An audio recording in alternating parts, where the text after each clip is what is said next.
बिस्मिल्लाहिर्रहमानिर्रहीम नहमदुहु व नुसल्ली अला रसूलिहिल करीम। गुज़श्ता रात एक बहुत ही अफसोसनाक वाक़या पेश आया। हज़रत अक़दस हज़रत मौलाना तारिक जमील साहब के बेटे आसिम जमील की डेथ हुई और एक बड़ी सबको फ़िक्र लाहिक हो गई कि ये कैसे हो गया, क्या हो गया।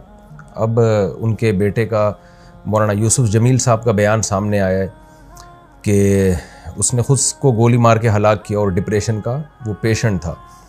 सबसे पहले तो हम दुआ करते हैं अल्लाह ताला उसकी मग़फ़िरत फ़रमाए और हज़रत अक़दस हज़रत मौलाना तारिक जमील साहब और उनके तमाम लवाहिकीन, बेटे की वालदा जो थी उनको भी और भाइयों को अल्लाह सब्र जमील की तौफ़ीक़ अता फ़रमाए और उस बेटे को उस जहाँ की भलाइयाँ नसीब करे अल्लाह ताला, उसके सग़ाइर कबाइर ख़ताओं को अल्लाह माफ़ करे।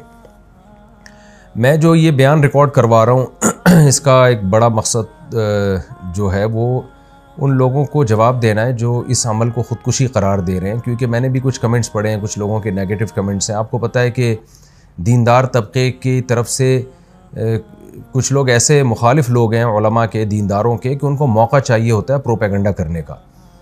हमारे यहाँ ये बात मशहूर है अल्हम्दुलिल्लाह। हमारे यहाँ दीनदार तबका, चाहे उलमा का हो, कुर्रा हज़रात का हो, हाफिज़ों का हो, अल्हम्दुलिल्लाह उनमें ख़ुदकुशी का रेशो ना होने के बराबर है। उनके घरों में भी और उनके ख़ुद उनमें भी कोई भी ख़ुदकुशी नहीं करता।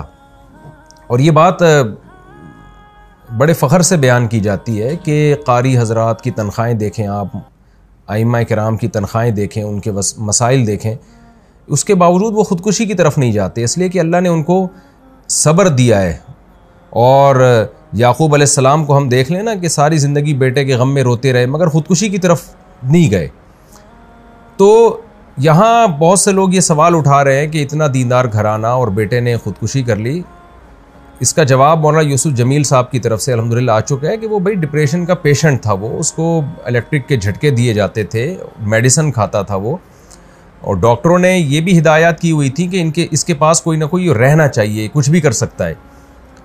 तो ये जवाब मैं समझता हूँ काफ़ी है उन लोगों का मुंह बंद करने के लिए जो इस अमल को ख़ुदकुशी करार दे रहे हैं। लेकिन आपको पता है जो फितना परस्त लोग होते हैं उनको बातें करनी है। बाज़ लोग ये भी तबसरा कर रहे हैं कि हर ख़ुदकुशी डिप्रेशन में ही होती है, टेंशन में ही होती है, खुशी में तो कोई भी ख़ुदकुशी नहीं करता।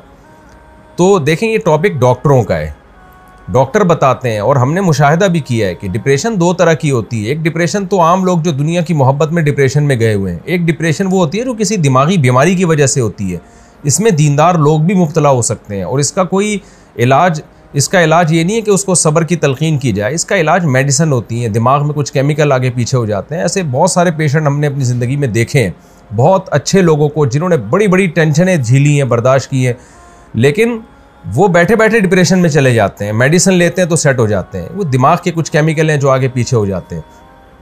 यही वजह है, और ये नई बीमारी नहीं है, सदियों पुरानी बीमारी है। यही वजह है कि उलमा किराम ने ये मसला तलाक़ के मसाइल में बयान किया और कत्ल क़िसास वग़ैरह के मसाइल में बयान किया कि इंसान पर कुछ कैफ़ियत ऐसी आ जाती हैं कि जिसमें वो अपने कौल व अमल का ज़िम्मेदार नहीं होता और उसके कौल व अमल पे उसको ना गुनाह मिलता है, ना उसको दुनिया में सज़ा मिलेगी, ना आखिरत में सज़ा मिलेगी। ये वो जब है जब इंसान की दिमागी सलाहियत काम करना छोड़ दे। तलाक़ आपको मालूम है कितना हसास मामला है, शदीद गुस्सा में भी अगर इंसान हो तो तलाक़ वाक़ हो जाती है। सलासुन जिद्दुहुन्न जिद्दुन व हज़्लुहुन्न जिद्दुन, इस हदीस की रोशनी में। लेकिन उलमा ने बयान किया कि अगर कोई डिप्रेशन का पेशेंट है और उसके पास क़राइन है और वो उसका दिमाग सही काम नहीं कर रहा, ऐसी सूरत में वो बीवी को 100 तलाक़ें भी दे देगा तो नहीं होंगी, इसलिए कि उसका दिमाग ही काम नहीं कर रहा है ऐसे मौके पे। तो जब तलाक़ जैसे मसले में हम उलमा किराम आज से सदियों पहले एक स्ट्रेस और डिप्रेशन का मरीज़ जिसका दिमाग काम करना छोड़ दे, उसके इस अमल को तलाक़ करार नहीं देते। वो ज़बान से कुफ्रिया कलिमात अगर ज़बान से निकालेगा तो वो काफिर नहीं होगा।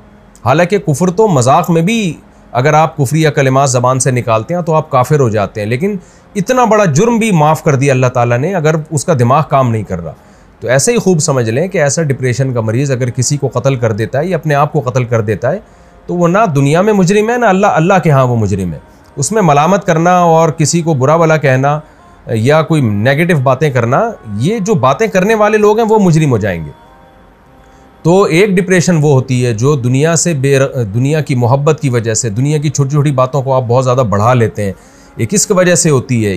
ये नापसंदीदा है, क्योंकि नेक लोग हमेशा सब्र करते हैं। लेकिन एक डिप्रेशन वो है जो आपको किसी दिमागी बीमारी की वजह से, तो ये बचपन से इसकी जो हमें तहकीकात से मालूम हुआ है कि ये जो हज़रत का जो बेटा है ये बचपन से ही किसी दिमागी बीमारी में मुब्तला था और इलाज भी हो रहा था। हज़रत जो ज़िम्मेदारियाँ एक बाप की होती हैं वो औलाद के लिए वो ज़िम्मेदारियाँ पूरी करने में लगे हुए थे, लेकिन ज़ाहिर है कुछ चीज़ें अल्लाह की तरफ से होती हैं, इंसान उसमें बेबस होता है।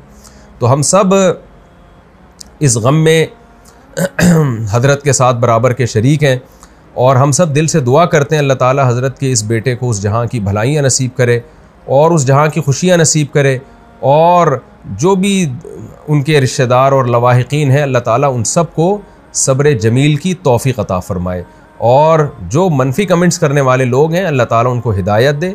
और मैं फिर दोबारा अपनी बात को रिपीट करता हूँ कि इस अमल को ख़ुदकुशी करार देना ये किसी भी तरह से ये बात दुरुस्त नहीं है और ये एक इल्ज़ाम है, और जिस इस इल्ज़ाम का जवाब आपको क़यामत के दिन देना पड़ेगा। अल्लाह ताला मरहूम की मग़फ़िरत फ़रमाए और लवाहिकीन को अल्लाह सब्र जमील की तौफ़ीक़ अता फ़रमाए और मरहूम को जन्नत में अल्लाह ताला आला दर्जात अता फ़रमाए।